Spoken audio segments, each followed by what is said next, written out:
Guys, so I realized I haven't made a video for a while, but there's been a lot going on, so at least I have it now. So this is my review for Harry Potter and the Deathly Hallows Part 1. So I'm going to do my review in the form of an award show. I'm going to start my review with the award for the most awkward scene. The nominees are the Harry and Hermione dance. It just seemed like, you know, at the beginning it was really kind of funny and awkward, like, I'm just trying to cheer you up, but then at the end there, it kind of felt like there was something between them, and that just wasn't right. No. Harry and Ginny's kiss. Harry and Dan and Bonnie just, they don't have chemistry, and it just doesn't work right. And Harry running away from the burrow. I mean, it was just really awkward how he just got up and he ran away and then Ron came after him and whatever. Psh, it's just awkward.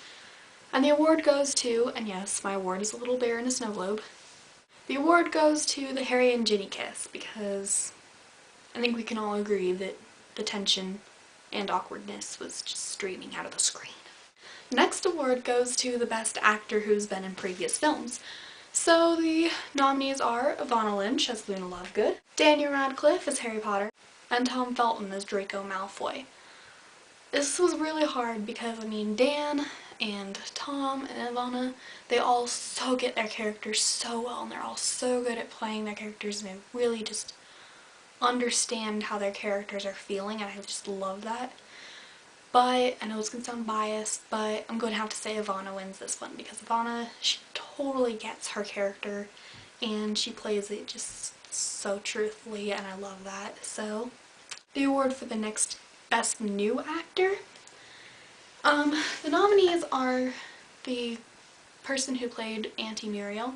I thought she was really good at that, and she really kind of conveyed her weirdness. The guy who plays Mundungus, he's not how I imagined him, but he's really good at getting the character across, so that made me very happy. And the person who plays Matilda Bagshot.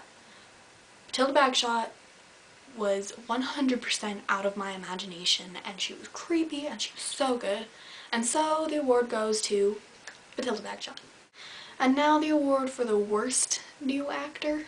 I had a hard time coming up with these because most of them really made me happy, but I have to say Scrimgeour, he wasn't how I imagined. He didn't seem hostile, he seemed helpful to Harry almost. He didn't seem like he really just wasn't happy with Harry, and so I'm gonna have to say him for that. And Xenophilius Lovegood. He did not look like Xenophilius Lovegood, and he did not act like Xenophilius Lovegood. Xenophilius is one of my favorite characters, and the actor just, he didn't seem crazy in a Lovegood, funny kind of sweet way.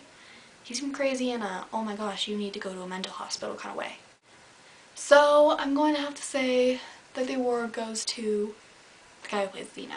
I don't know if it's their fault for the script or if they just don't get the characters, but that one was pretty bad. Now the award for most abbreviating scene change.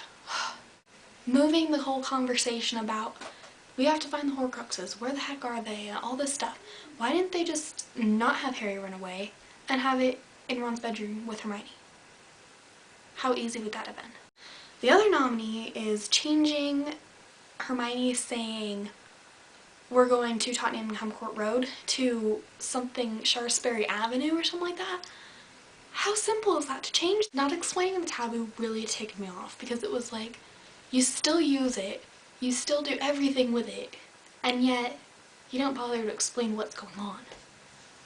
I mean, I get it that these movies, this next couple movies are probably only for book lovers because so much has been left out, but I mean really. I do have another one because there were a few that just kind of really ticked me off. Not using the invisibility cloak and Polyjuice potion. I mean, I get it. It's not fun to watch other actors play the trio, but it's really a big part of this is that they need to stay safe, and so they have to do that. I mean, if they really had just gone all those places without doing that, they would be dead. Me is the Seven Potters. Oh my gosh, those twins cracked me up. I was sitting there laughing the entire time. And Then when they got out there, that was the one scene that I had a really hard time picturing in my mind. I don't know why, I just did. But when I saw it on screen and how big and how terrifying it was, I really got the image of it, and I really did it really well. And by the time they got back and they brought George in, and I was sitting there in the theater just cracking up because I knew his holy line was coming up. All the people around me are looking at me like, are you crazy?